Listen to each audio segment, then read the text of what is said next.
कभी नोटिस किया है, एक रील देखते देखते कब पूरा 1 घंटा निकल जाता है, पता ही नहीं चलता। हर स्वाइप के साथ एक नई रील, एक नया डोपामीन हिट, और ये लूप कभी खत्म ही नहीं होता।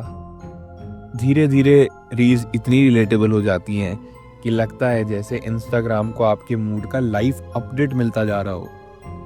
जैसे आपको दोस्त भी आपको इतना नहीं समझता ना, जितना ये ऐप समझने लग गया है अब। और ये सब बस कोई कोइंसिडेंस नहीं है, ये सब कुछ एक दूसरे से जुड़ा हुआ है ताकि आपका स्क्रीन टाइम बढ़े। So welcome to the scroll trap, जहाँ स्वाइपिंग रुकती ही नहीं और दिमाग को छुपके से हाईजैक किया जाता है। इस ग्राफ को देखिए, ये अप्रैल 2025 के डाटा पर पूरा बेस्ड है। क्लियरली दिख रहा है कि आज के ऑलमोस्ट हर पॉपुलर ऐप में शॉर्ट वीडियो बनाने और देखने का फीचर आ गया है, और इसी वजह से ये ऐप्स वर्ल्ड वाइड इतने पॉपुलर हुए हैं। अब टिकटॉक इंडिया में बैन हो चुका है, लेकिन बैन होने से पहले ये ऐप इंडिया में इतना एक्सट्रीमली फेमस हो गया था। एक बड़ा रीज़न ये था कि टिकटॉक ने शॉर्ट वीडियो स्क्रॉलिंग को असली वायरल एक्सपीरियंस बना दिया था। तो अब हमारे इंडिया में हम इंस्टाग्राम को एक रेफरेंस की तरह लेके चलेंगे, जिसमें बाकी सब चीज़ें भी अप्लाई होंगी। इंस्टाग्राम ने इस पैटर्न को क्विकली समझ लिया और टिकटॉक के जाने के बाद 5 अगस्त 2020 को इंस्टाग्राम ने रील्स फीचर लॉन्च कर दिया। फिर उसके बाद धीरे धीरे काफ़ी ऐप्स ने इस पैटर्न को पकड़ लिया, जैसे कि फेसबुक, स्नैपचैट, यूट्यूब शॉर्ट्स, सब ने इस शॉर्ट वीडियो फॉर्मेट को अडॉप्ट कर लिया।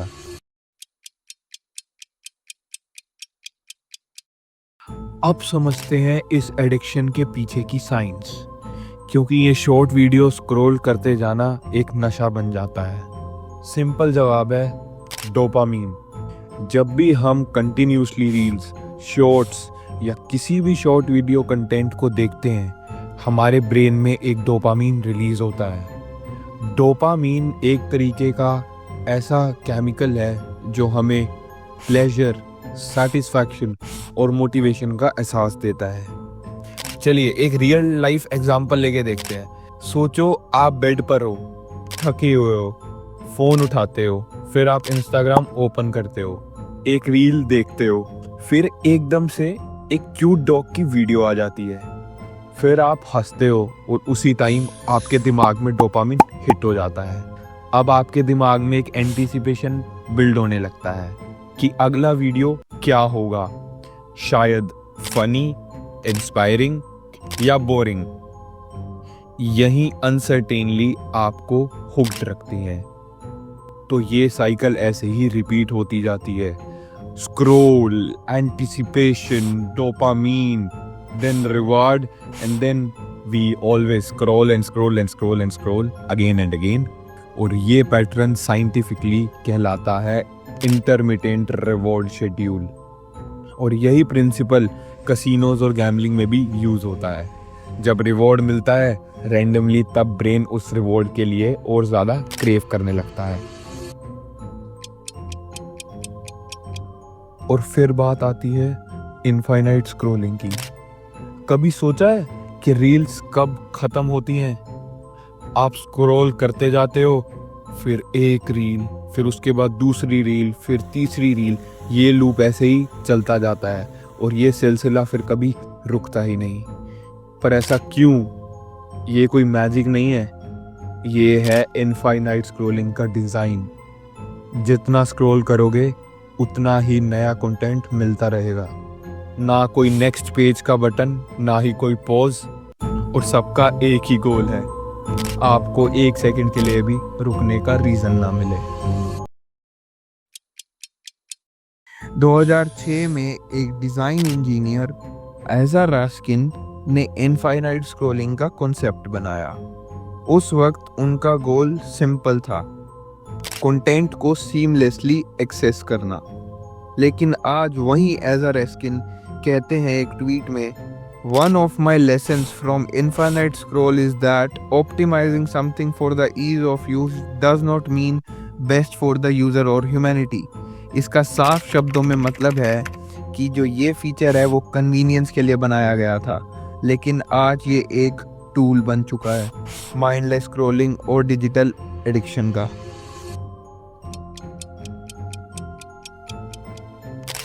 जब आप इंस्टाग्राम चलाते हो तो आपको वही रील्स मिलती हैं जो आपके मूड के बिल्कुल परफेक्ट मैच होती हैं। और अगर आप सोच रहे हो कि आप ऐप के ऊपर कंट्रोल रखते हो तो आप गलत हो। असल में एल्गोरिथम आपको आपसे भी ज़्यादा जानता है।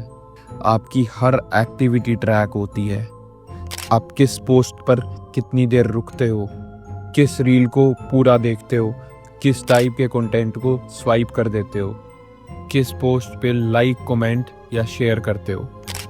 एग्जाम्पल के तौर पे मान लो आपको विराट कोहली पसंद है। ये बात आपने किसी को तो बताई नहीं, पर आप क्या करते हो, विराट कोहली की रील्स देखते हो, उनकी फोटोज पे लाइक करते हो और शायद उनको फॉलो भी कर लेते हो। अब एल्गोरिथम ने ये ऑब्जर्व किया कि इस स्पेसिफिक यूजर को विराट से रिलेटेड कंटेंट पसंद आता है। अब आपको से विराट से related videos, cricket edits, interviews etcetera बहुत चीजें दिखने लगेंगी, क्योंकि एल्गोरिथम ने आपकी प्रेफरेंस को आइडेंटिफाई कर लिया, आपके बिहेवियर पर बेस्ड हो गए। मैं एक मेटा का ऑफिशियल आर्टिकल दिखाता हूँ जिसमें उन्होंने ये एक्सप्लेन करा है एआई वर्क कैसे करता है। How likely you are to click to open the comment section on a post, how long you are predicted to spend viewing a post, how likely you are to click see more on a suggested post. And अगर आप इसको depth में समझना चाहते हो तो इस article का लिंक को डिस्क्रिप्शन में दे दिया है। लेकिन हर प्लेजर का एक प्राइस होता है। जब आप लगातार कंटेंट देखते हो बिना किसी ब्रेक के, बिना किसी इंटेंशन के, तो आपका ब्रेन डोपामीन से फ्लड हो जाता है। और डोपामीन जब एक्सेस में रिलीज होता है तो वो एक नशा बन जाता है जिसका नाम है डिजिटल एडिक्शन। शुरुआत में ये हार्मलेस लगता है, एक रील, दो रील, लेकिन धीरे धीरे ये रील आपको रियल लाइफ से डिस्कनेक्ट करने लगती है। जिस तरह तुम्हारा फिंगर स्वाइप करता रहता है, क्या तुम्हारा दिमाग कभी स्टॉप का सिग्नल दे पाता है? ये ट्रैप से निकलना मुश्किल है लेकिन नामुमकिन नहीं। इस लूप को तोड़ने के लिए तुम्हें भी एक डिजाइन बनाना होगा अपने लिए।